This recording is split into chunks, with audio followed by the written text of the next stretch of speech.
नमस्कार सभी समस्त छात्रों को मैं डॉक्टर कौशल किशोर गोठवाल आप सभी का हार्दिक स्वागत करता हूं।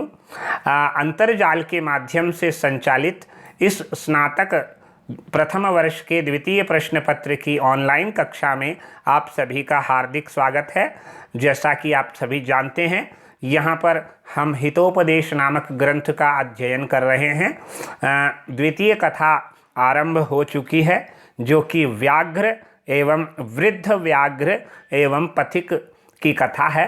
तो यहाँ पर पथिक जो है उससे कौन कह रहा है, यहाँ से पथिक से जो है सिंह व्याघ्र कह रहे हैं। क्या कह रहे हैं? तदत्र सरसी स्नात्वा सुवर्ण कंकणम ग्रहाण।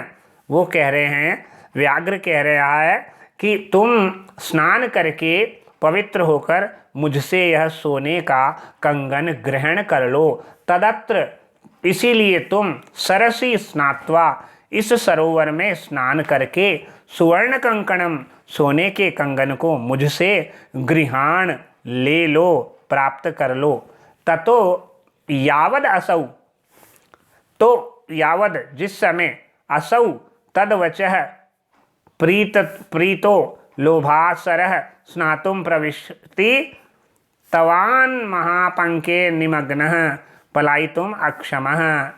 तो जैसे ही उस पथिक ने उसका वचन सुनकर, ततो यावद असौ तदवचः प्रतीतो लोभात सरः स्नातुम प्रविशति, यानी जैसे ही उस पथिक ने सिंह के वचन पर विश्वास करके, प्रतीतो विश्वास करके, लोभात लोभ के कारण, सरह स्नातुम प्रविशति सरोवर में स्नान करने के लिए जैसे ही वह प्रवेश करता है, तावत उसी समय वह महापंके निमग्न और बहुत गहरे कीचड़ में फंस गया। और पलायितुम अक्षमः, पलायितुम अक्षमः यानी पलायन करने में, भागने में समर्थ नहीं हो पाया। तात्पर्य क्या हुआ, यहाँ ये बताना चाह रहे हैं कि उसने कहा तदत्र सरसी स्नात्वा सुवर्ण कंकणम गृहाण। ये कथन तो व्याघ्र का है कि तुम इस तालाब में स्नान करके मुझसे सोने का कंगन गृहाण प्राप्त कर लो, ऐसा कहा। तो व्याघ्र के जब ऐसा कहने पर, ततो व्याघ्र के ऐसा कहने पर, यावद जब, असौ पांथः जिस प्रकार, जैसे ही उस पथिक ने, तदवचः प्रतीतो उसके वचन पर विश्वास, व्याघ्र के वचन पर विश्वास करके, जैसे ही पथिक ने व्याघ्र के वचन पर विश्वास करके लोभ के कारण सरह स्नातुम, लोभ के कारण उस तालाब में नहाने के लिए प्रवेश किया, तावद उसी समय वह महापंके गहरे कीचड़ में निमग्न फंस गया, धंस गया, और वह पलायितुम अक्षमः, और वह भागने में भी समर्थ नहीं हो पाया। कौन नहीं हो पाया? वह पथिक बाहर निकलने में और भागने में भी समर्थ नहीं हो पाया। उस समय क्या हुआ? पंके पतितम दृष्ट्वा व्याघ्रो अवदत, कीचड़ में पतितम दृष्ट्वा, कीचड़ में गिरे हुए, कीचड़ में फंसे हुए उस पथिक को देखकर, दृष्टवा व्याघ्रो अवदत, बाघ ने कहा, आहा महापंके पतितो असी, अरे तुम बहुत दुख की बात है, तुम बहुत गहरे कीचड़ में फंस गए हो। महापंके पतितो असी, तुम बहुत गहरे कीचड़ में फंस गए हो। अतस्ताम अहम उत्थापयामी, अतः मैं तुम्हें उस कीचड़ से बाहर निकालता हूँ। अतस्त्वाम, इसलिए मैं तुम्हें, अतस्त्वाम अहम, इसलिए मैं तुम्हें, उत्थापयामी, तुम्हें बाहर निकालता हूँ। इति उक्त्वा, ऐसा कहकर, शनैः शनैः उपगम्य, धीरे धीरे उसके पास जाकर, किसके पास जाकर? उस पथिक के, शनैः शनैः उपगम्य, धीरे धीरे उस पथिक के पास जाकर, तेन व्याघ्रेण, उस व्याघ्र ने, उस बाघ ने, धृतः स पांथो, उस को पकड़ लिया। व्याघ्र ने उस धृतः पकड़ लिया, धर लिया यानी पकड़ लिया, किसको? उस पथिक को व्याघ्र ने पकड़ लिया। सब पांथो अचिंतयत, और अब जब वो व्याघ्र के द्वारा पकड़ लिया गया तो वह पांथो अचिंतयत, तो उस पथिक ने सोचा। अब यानी व्याघ्र जब पथिक के व्याघ्र ने जब पथिक को पकड़ लिया तो उस पथिक ने अपने मन में सोचा, इसीलिए इस तालाब में स्नान करके सोने के कंगन को तुम ग्रहण कर लो।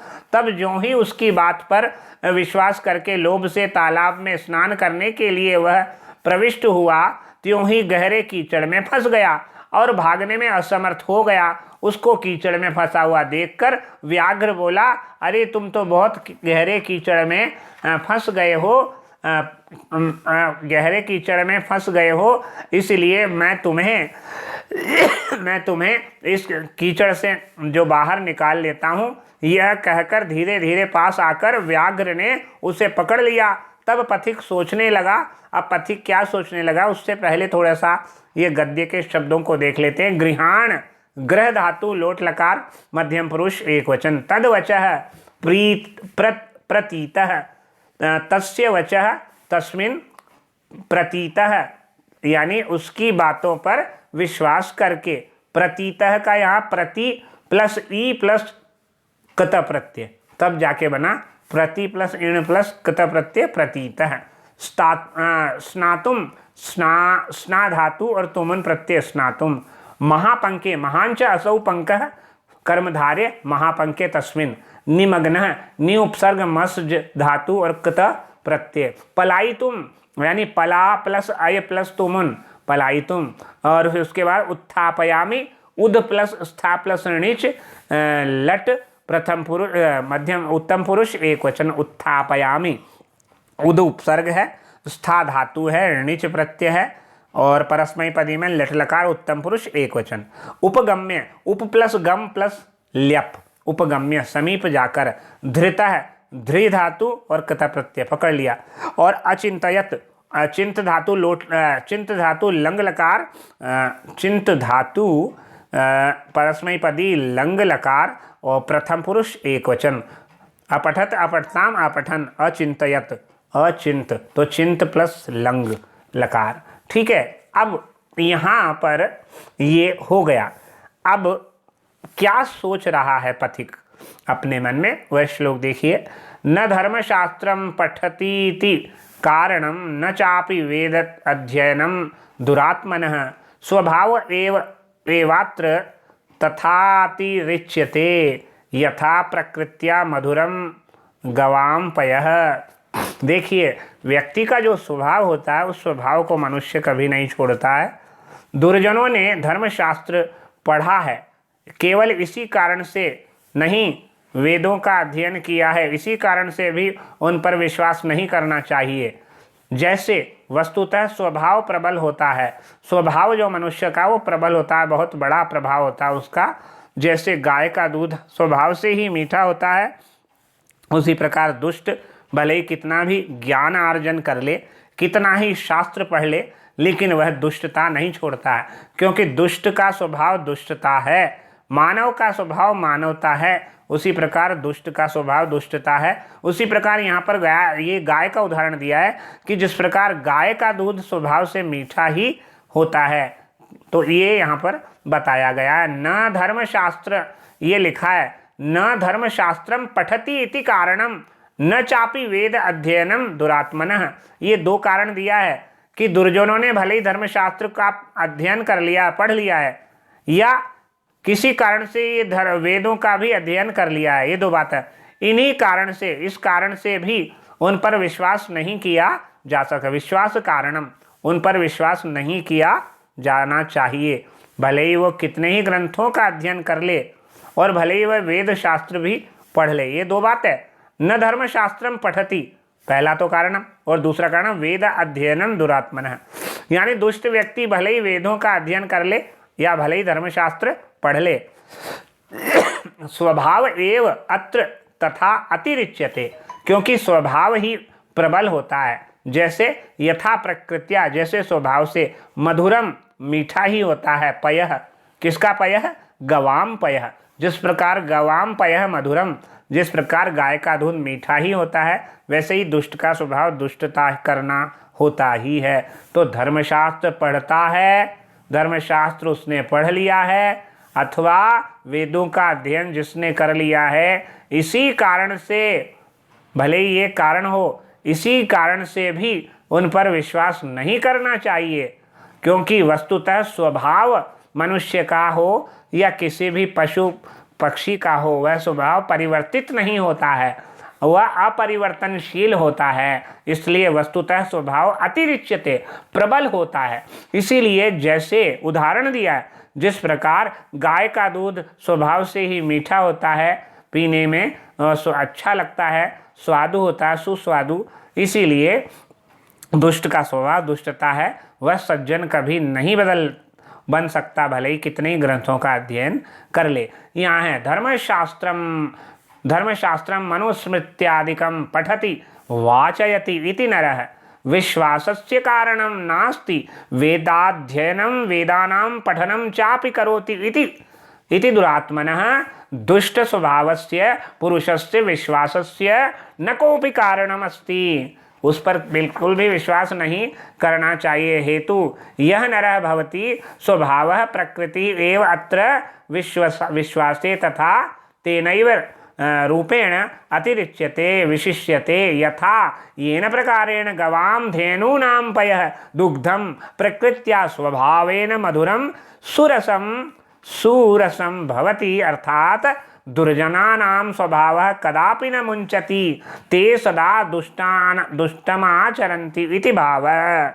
यहाँ पर धर्मशास्त्रम धर्मस्य शास्त्रम षष्ठी तत्पुरुष दुरात्मनः दुष्टः आत्मा यस्य सः दुरात्मनः तस्य वेदाध्ययनं वेदस्य वेदानां वा अध्ययनं षष्ठी तत्पुरुष अतिरिच्यते। अति प्लस रिच प्लस अति प्लस रिच प्लस लट्लकार प्रथम पुरुष एक वचन।